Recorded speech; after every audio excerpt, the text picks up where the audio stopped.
लोकशाहीचा बुलंद आवाज, रिपब्लिकन वार्ता, महाराष्ट्र। बातमी आहे नाशिकमधून। नाशिकच्या पंचवटी परिसरातील म्हसरूळ येथील सर्वे नंबर 189-2 या जागे शेजारील 3 एकर 11 गुंठे शेतजमीन ही 9 ते 10 वर्षांपूर्वी संजय ढाकणे व मलवानी बिल्डर यांनी विकत घेतली असून त्याबाबतचे मोजमाप भूमी अभिलेखित हे अधिकाऱ्यांना हाताशी धरून चुकीचे करण्यात आले। सर्वे नंबर 189-2 ही जागा पगारे कुटुंबियांची वडिलोपार्जित असून संजय ढाकणे यांनी सदर जागेवर बेकायदेशीररित्या कंपाऊंड बांधण्याची तक्रार पोलीस स्टेशनला केली होती।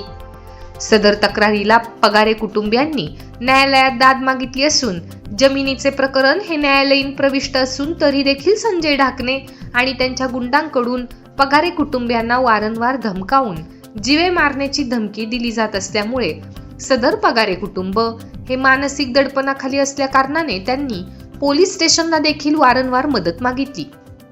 तरी पण संजय ढाकणे आणि त्यांना या प्रकरणात मदत करणारे राजकीय प्रतिनिधी गणेश गीते व इतर गुंडांच्या आधारे पगारे कुटुंबियांना वारंवार धमकविल्या जाते।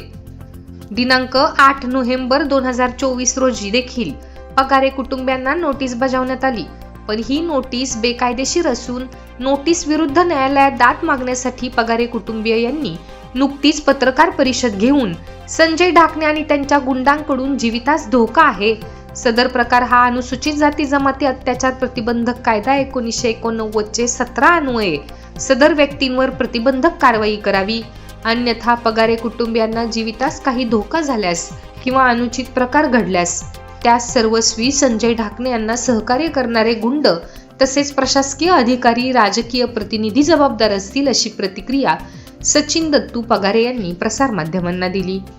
या प्रसंगी रामचंद्र पगारे, दत्तू पगारे, सुरेश पगारे, निर्मला पगारे, कविता पगारे, संदीप पगारे, महेंद्र पगारे, प्रकाश पगारे इत्यादी उपस्थित होते। नमस्कार, मी सचिन पगारे आणि हे माझे भावंड आई चुलते आणि वहिनी। आमची म्हसरूळ या ठिकाणी 189 सर्वे नंबर हे आमचं क्षेत्र आहे। त्या क्षेत्रावरती संजय भीमा ढाकणे, गणेश गीते आणि मलवानी या लोकांनी अतिक्रमण करण्याचा प्रयत्न केलेला आहे। गेले 10-15 वर्षापासून ह्या लोकांपासून आम्ही त्रस्त आहोत। त्यांनी केलेल्या मोजणीला पण आम्ही चॅलेंज केलं आहे। ती मोजणी पण ती भूमी अभिलेखमध्ये जी सादर केली आहे ती पण चुकीच्या पद्धतीने केली आहे आणि ह्या मोजणीला पण आम्ही चॅलेंज केलं आहे। आत्ताच आम्हाला 8 तारखेला एक नोटीस पाठवण्यात आली आहे। त्या नोटीसच्या आधारेच आम्ही आता ही प्रेस घेत आहोत, जेणेकरून आम्हाला आता तरी न्याय मिळेल का। कारण गेले 3 वर्षापासून आम्ही फक्त कोर्ट कचेरी फिरतो आहोत आणि सगळी निकाल आमच्या विरोधात फिरतात।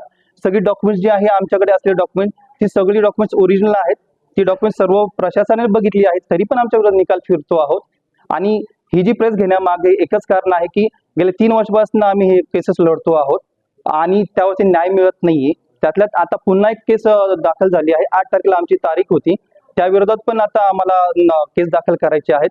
आणि हे प्रेस घेण्याचं कारण कुठलीही राजकीय दबावाखाली प्रेस घेत नाहीये, कारण ऑलरेडी आम्ही 15 वर्षापासून आम्ही त्रस्त आहोत आणि कुठेतरी आम्हाला न्याय मिळावं म्हणून आम्ही ही प्रेस घेत आहोत। बस आम्हाला फक्त न्याय मिळावा एवढीच अपेक्षा करतो। नाव कविता सुरेश पगारे। आमची शेती 189 त्याबद्दल आम्ही बोलतोय। तर आमचे एकच म्हणणं आहे का आम्हाला न्याय पाहिजे। म्हणजे भरपूर आम्ही सगळीकडे गेलो तरी आम्हाला न्याय भेटलाच नाही। आता इथून आलं तर आम्हाला न्याय पाहिजे, बस आमची एवढीच विनंती। रिपब्लिकन वार्तासाठी विशेष प्रतिनिधी आनंद दाभाडे, नाशिक।